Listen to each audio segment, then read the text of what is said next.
Décidément, les galeries commerciales sont les meilleurs endroits pour se taper des barres de rire. Rappelez-vous l'année dernière quand je vous racontais que je m'étais pris la porte vitrée du Starbucks en pleine poire. Mon malheur avait provoqué l'hilarité chez une femme posée juste à côté de l'entrée et j'avais à juste titre décidé de la haïr jusqu'à la fin de mes jours en l'affublant du doux sobriquet de pintade mal élevée.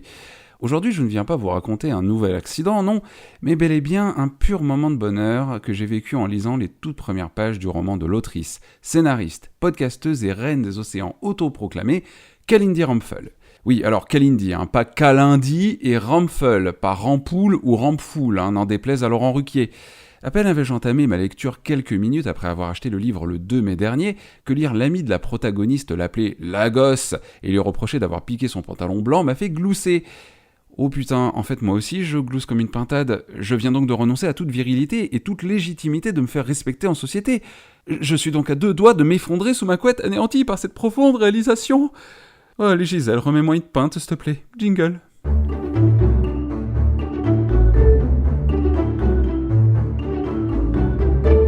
Les Jours Mauves, c'est avant tout l'histoire d'Indira, une jeune trentenaire dont le père décède des suites d'un cancer foudroyant, 7 mois seulement après les premiers symptômes. Un papa qu'Indira se complaisait volontiers à considérer comme un vieil emmerdeur, féru de sport, éternel stressé de la vie dès qu'il s'agissait de penser à la retraite, et surtout très attaché à sa propre tradition, à savoir la bière glacée. Pas fraîche ni froide, non, glacée. Et alors que toutes et tous pleurent la disparition de Soulage, dont la prononciation du prénom a 80% de chances d'être fausse, et je m'en excuse d'avance, les amis du père d'Indira lui demandent si le défunt avait une dernière volonté à exaucer. La jeune femme est toute bourrée, imbibée d'alcool, tel un baba pour échapper à la douleur massacrante provoquée par la perte d'un être cher, mais cela ne l'empêche pas de se souvenir que sur son lit de mort, Soulage avait demandé à sa famille de jeter ses cendres en orbite sur Mars. Une demande bien saugrenue, surtout que le concerné n'avait pas le moindre intérêt pour l'espace. En vérité, Mars est le nom du PMU perché au sommet d'une montagne de Haute-Garonne, à Superbannière, où le Mauricien aimait profiter des joies du houblon givré avec ses amis après une dure ascension.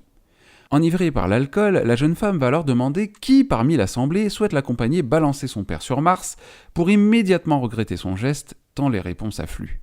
Commence alors un road trip rocambolesque en autocar pour Indira, ses amis, son ex, sa mère Huguette et surtout les amis proches de son père. Tous embarquent depuis Paris-La Défense, direction Montauban de Luchon, et déjà rien que ça c'est drôle, pour rendre un dernier hommage à celui qui avait été un père, un mari, un ami, un compagnon d'aventure et pour certaines vies, un gros emmerdeur. Surtout pour Indira en réalité, qui va pourtant s'apercevoir au fur et à mesure des kilomètres qu'elle ne connaissait que certaines facettes de son père et pas forcément les plus agréables. Cela va donner au final plus de 250 pages d'anecdotes, de tranches de vie, de révélations et surtout de rires et d'émotions. Et là, rien que d'avoir écrit cette ligne, je me déteste déjà, j'ai l'impression d'avoir écrit une ligne générique au possible façon France Q-Culture. Les Jours Mauves est le premier roman de Kalindi Rumpel, pour qui, je vous le dis d'entrée de jeu, je voue une profonde admiration dans tout ce qu'elle entreprend, le journalisme ciné-série qu'elle a exercé pendant plusieurs années chez Mademoiselle, le podcasting et sa façon de parler de sa vie qui me happe à chaque anecdote, que ce soit dans Laisse-moi kiffer, Nimp ou 4 quarts d'heure, et en attendant de pouvoir regarder le fruit de son travail de scénariste, me voilà plongé dans la lecture de son premier bébé de mots et de lettres entremêlés. Comme je suis son travail depuis des années, sachant que ce premier roman est une autofiction, écrite dans le cadre d'un deuil, j'ai pu reconnaître certaines des personnes incarnées par les personnages de l'autrice, comme sa mère Huguette et sa passion pour le mini-trampoline, sa vieille mère Lison, habillée en rose poufiasse parce qu'Indira lui a piqué son fut blanc, je vous en parlais en début de chronique, ou encore son ex Driss, dont l'homologue réel a également contribué à l'habillage graphique du roman, et le plus drôle dans tout ça, c'est que je ne connais aucun d'eux personnellement. Et malgré tout, si je vous en parle, c'est parce que reconnaître ces personnalités, et certaines anecdotes romancées mais dont les origines sont réelles, ça m'a permis d'appréhender le texte avec une vision différente d'une personne lisant Les Jours Mauves, sans avoir jamais lu ni écouté l'autrice auparavant. Si tel est votre cas, et c'est sûrement le cas, vous trouverez sans doute que ces multiples personnalités, aussi loufoques qu'attendrissantes, ne sont pas forcément très fouillées, c'est vrai, mais on pardonne ce manque de profondeur par le fait que chaque âme qui voyage auprès d'Indira raconte une histoire différente en rapport avec Soulage, et sert de fait très bien la narration. J'ai donc été attendri par cet hommage et j'ai pu découvrir une plume à la fois drôle, piquante, émouvante et très poétique, autant sur des sujets aussi saugrenus que la bière glacée, que d'autres plus sérieux comme la mort bien sûr, mais aussi les différences sociales et la diversité. Le père d'Indira étant mauricien, la jeune femme ayant grandi dans un milieu bourgeois, son métissage lui a posé des difficultés dans sa jeunesse où ses camarades de classe n'hésitaient pas à l'appeler la chinoise, en raison de ses yeux en amande, mais surtout d'un manque d'intelligence certain, on va pas se mentir.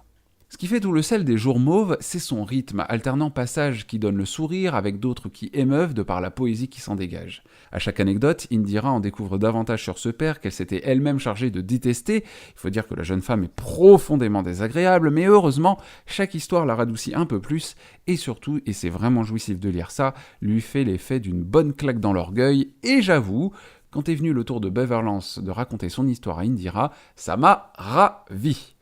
Et sans en révéler davantage sur le dénouement, je souhaite néanmoins mentionner la très émouvante fin de l'ouvrage, qui s'est déroulée de la manière à laquelle je m'attendais, mais qui m'a fait verser des larmes auxquelles, cependant, je ne m'attendais pas. Les Jours Mauves m'ont touché personnellement, comme ils peuvent toucher une personne qui a un jour perdu un parent à cause de ce fichu crabe. Alors oui, les larmes ont coulé quand j'ai pensé à ma propre mère, partie trop tôt d'un cancer de la moelle osseuse, et à qui je n'ai malheureusement pas pu dire au revoir. J'ai refermé le livre ému, fier de son autrice, et impatient de pouvoir saisir mon micro pour pouvoir vous en parler, parce qu'après tout, c'est bien là le but de ce podcast. Merci à toutes et à tous de m'avoir écouté jusqu'au bout. Merci à toi, Kalindi, d'avoir été ma toute première auditrice et de me soutenir également dans mon envie irrésistible de partager mes passions dans un micro. Je vous invite à découvrir le podcast ciné-série de Kalindi Ramphel qui a inspiré Les Lectures du Loup, à savoir Le Seul Avis qui compte, chaque semaine sur toutes les plateformes d'écoute. Et à découvrir également mes autres épisodes qui, eux, sortiront désormais tous les 15 jours sur toutes les plateformes également. N'hésitez pas à laisser 5 étoiles à ce podcast et en attendant le prochain épisode, n'oubliez pas que dévorer des bibliothèques n'est passible d'aucune sanction pénale. Alors bon appétit.